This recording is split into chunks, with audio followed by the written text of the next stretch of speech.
اس وقت ہمیں جوائن کیا ہے جمعیت علماء اسلام کے سربراہ اور پی ڈی ایم کے سربراہ بھی ہیں جناب مولانا فضل الرحمان صاحب نے۔ مولانا فضل الرحمان صاحب، یہ جو سیالکوٹ کا اندوہناک اور افسوسناک واقعہ ہوا اور یہ سب کچھ رحمت للعالمین صلی اللہ علیہ وسلم کے مقدس نام پہ ہو رہا ہے، آپ کیا سمجھتے ہیں کہ ذمہ دار کون ہے اس طرح کے واقعات کے اور ہماری سوسائٹی کے اس طرح بھیڑ بن جانے کا؟ آپ کس کو ذمہ دار قرار دیتے ہیں؟ دیکھیے، جہاں تک اس واقعے کا تعلق ہے یا اس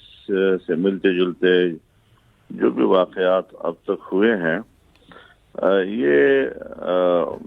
جناب رسول اللہ صلی اللہ علیہ وسلم سے محبت کی علامت نہیں ہے، اور نہیں یہ اسلام کی اس طرح تعلیمات ہیں۔ رسول اللہ صلی اللہ علیہ وسلم کی توہین کا الزام کسی پہ لگانا یہ بہت بڑا الزام ہے، کوئی معمولی الزام نہیں ہے، اور اس کے لیے پھر اسی درجے کا ثبوت بھی ہونا چاہیے تاکہ پھر اس کو قرار واقعی سزا دی جا سکے۔ لیکن اگر ہر شخص خود جو ہے اٹھ کے جذبات میں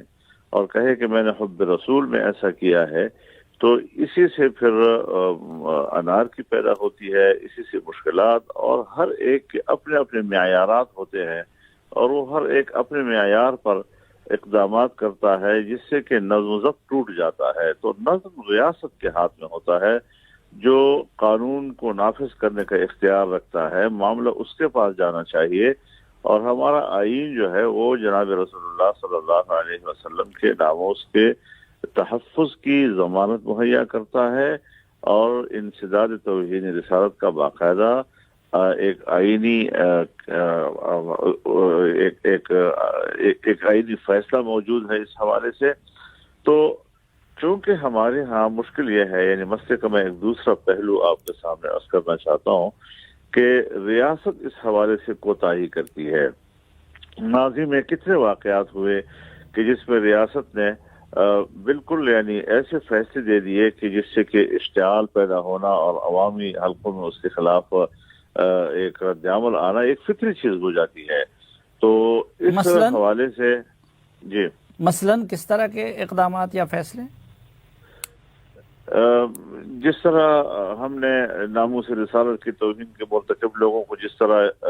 رہائیاں دی، اور 1 گھنٹے کے اندر ایسے ایسے کیس ہم نے فیصلہ کر لیے کہ جس کو ہم 9-10 سال سے سنتے آ رہے تھے، مختلف کورٹوں نے ان کے خلاف فیصلے دیے تھے، اور سپریم کورٹ کے لیول پر جا کر ایک ایسا فیصلہ دیا گیا کہ جس پہ عام آدمی کو اعتماد میں نہیں لیا جا سکا، اور جس کی وجہ سے پھر حکومت نے بھی بڑے اعزاز کے ساتھ، فخریہ انداز کے ساتھ کہا کہ ہم نے باہر بھیج دیا۔ بھئی اگر وہ مجرم نہیں ہے آپ کی نظر میں اور وہ بے گناہ ثابت ہو سکتا ہے، تو ریاست خود ایسے لوگوں کو تحفظ کیوں فراہم نہیں کر سکتی کہ اس کو یورپ بھیجا جائے؟ اچھا مولانا صاحب، یہ آپ کے ٹویٹر پہ جو بیان تھا اس میں بھی اس کی طرف اشارہ تھا، تو جب آپ لوگ خود کہتے ہیں کہ ریاست اپنی ذمہ داری پوری نہیں کرتی اور عدالت اپنی ذمہ داریاں پوری نہیں کرتی، تو اس صورت میں کیا پھر لوگوں کو انفرادی اقدام کا یا موب جسٹس کا حق نہیں مل جاتا، یا پھر آپ لوگ اس کو خود جواز نہیں دے دیتے؟ یہ اصل میں دونوں چیزیں جو ہیں بڑی نازک ہیں، اور جس طرح آپ نے اس کی طرف اشارہ کیا ہے، میں جب ریاست کی ذمہ داریوں کی طرف جاتا ہوں تو اس سے یہ پہلو ضرور نکلتا ہے کہ جیسے میں کسی کو اس اقدام کی اجازت دے رہا ہوں۔ ایسی بات بالکل بھی نہیں ہے۔ میں سوچتا ہوں کہ ہمیں ریاست کے طور پر منظم ہو جانا چاہیے، ریاست اپنی ذمہ داریوں کو نبھائے اور صحیح طریقے سے نبھائے، مغرب اور عالمی دنیا کے دباؤ میں آئے بغیر اپنے عقیدے کے مطابق، جناب رسول اللہ صلی اللہ علیہ وسلم کے وہ جو ہمارا ایمان ہے اس کے تقاضوں کے مطابق ہم وہ کچھ کریں جو ہمارا آئین اور قانون کہتا ہے۔ اس سے باہر جانے کی ضرورت ہمیں نہیں ہے۔ میں ان کوتاہیوں کی طرف اشارہ کر رہا ہوں کہ جس کی وجہ سے اس قسم کے واقعات ہو جاتے ہیں۔ سو جہاں افراد یعنی ان کوتاہیوں کو ہم دور کرنے کی کوشش کریں گے، ریاست اور حکومت پہ تنقید کریں گے، لیکن اس کے باوجود بھی کسی کو قانون ہاتھ میں لینے یا خود فیصلہ کرنے کا حق نہیں مل جاتا۔ جی میں یہی کہنا چاہتا ہوں کہ نہ تو افراد کو خود اس بات کا حق حاصل ہے کہ وہ اقدام کریں، اور نہ ریاست جو ہے اس سے بری ذمہ ہو سکتی ہے کہ وہ اقدام نہ کرے، تو پھر پبلک میں کہیں تو اشتعال کی وجہ سے ایسا ہو جاتا ہے جس طرح کوئی شخص اشتعال میں کسی کو قتل کر دیتا ہے یا اپنے بھائی کا وہ انتقام لے لیتا ہے یا باپ کا انتقام لے لیتا ہے، جبکہ قانون موجود ہے کہ اس کو سرکار جو ہے اس کو سزا کیسے دے سکتی ہے، تو یہ جب ہمارے ہاں ریاستی سطح پر کوتاہیاں ہوتی ہیں تو پبلک میں پھر اس قسم کی چیزیں پیدا ہو جاتی ہیں۔ ہمیں مجبوری طور پر اس پورے معاملے کے اصلاح کی ضرورت ہے، ورنہ اس قسم کے جو اقدامات منظر عام پر آتے ہیں تو وہ اسلام کا ایک ایسا چہرہ پورے عالمی برادری کے سامنے رکھ لیتا ہے کہ جس سے ہم نے جتنی محنت کی ہوتی ہے اس پر پانی پھر جاتا ہے۔ اصل میں مولانا صاحب ایک چیز یہ بھی ہمیں دیکھنے کو ملی ہے کہ لوگوں کی ذاتی رنجشیں ہوتی ہیں یا پھر کوئی ذاتی سکور سیٹل کرنا چاہتے ہیں، اور پاکستان میں ایک یہ وتیرہ بن گیا ہے کہ اس کے لیے آسان طریقہ یہ ہے کہ بندے پہ توہین رسالت کا یا توہین قرآن کا الزام لگا لیتے ہیں۔ تو یہ بہتر نہیں ہوگا کہ قذف کا جو شرعی قانون ہے وہ توہین رسالت کے قانون کے ساتھ نہتی کیا جائے، تاکہ اگر کوئی جھوٹا الزام لگائے تو اس کو بھی وہی سزا ملے جو توہین رسالت کے مرتکب مجرم کو ملتی ہے؟ قذف تو حدود میں شامل ہے، جبکہ یہاں پر جو ہے تو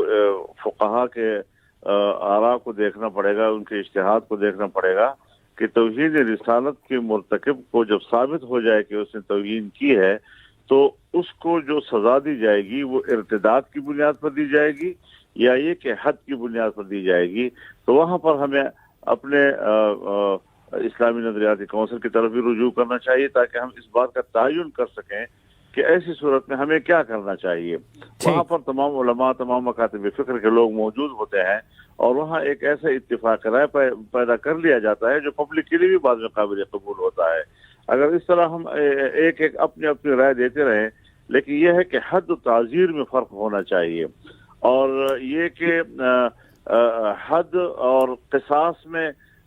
فرق ہونا چاہیے۔ یہ ساری چیزیں جو ہیں ہم جب کبھی خلط مل کر لیتے ہیں تو ایک کی سزا ہم دوسری جگہ نافذ کر لیتے ہیں، دوسری کی سزا ہم دوسری جگہ نافذ کر لیتے ہیں۔ تو ان چیزوں کو علماء کی طرف رجوع کرنا چاہیے، اور اسلامی نظریاتی کونسل بہترین ہمارا ایک فورم ہے، اور آپ کو یہ بھی معلوم ہونا چاہیے اس وقت کہ شریعت کی روح سے جو فیصلہ دینے کے لیے شرعی عدالت موجود ہے وہ فیصلے تو دے رہا ہے، لیکن شریعت کورٹ موجود نہیں ہے۔ اس کے اندر جو ججز کی تعداد ہے وہ بہت ہی معمولی رہ گئی ہے۔ اس پوزیشن میں یہ نہیں کہا جا سکتا کہ پاکستان میں شریعت کورٹ موجود ہے۔ شریعت کورٹ کو مکمل ہونا چاہیے تاکہ ایسے مقدمات اگر ان کی طرف جائے تو وہ قرآن و سنت کی روشنی میں صحیح فیصلے دے سکیں۔ بہت شکریہ جناب۔